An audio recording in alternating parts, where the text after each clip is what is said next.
যদি আপনারা আমাকে নির্বাচিত করেন তাইলে আমি আপনাদের সামনে পরিষ্কার ভাষায় ঘোষণা করছি, শ্যামল ভাই হবেন এই এলাকার এমপি।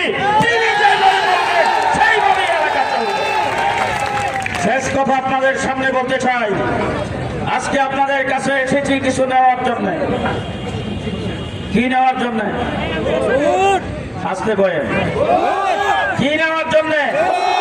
আজকে আপনাদের কাছে এসেছি হাত পেতেছি কিছু নেওয়ার জন্য।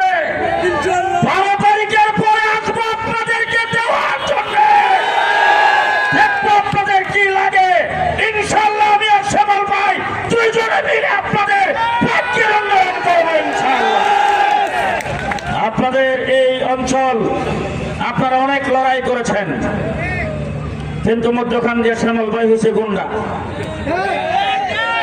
আর আমি হয়েছি রোহিঙ্গা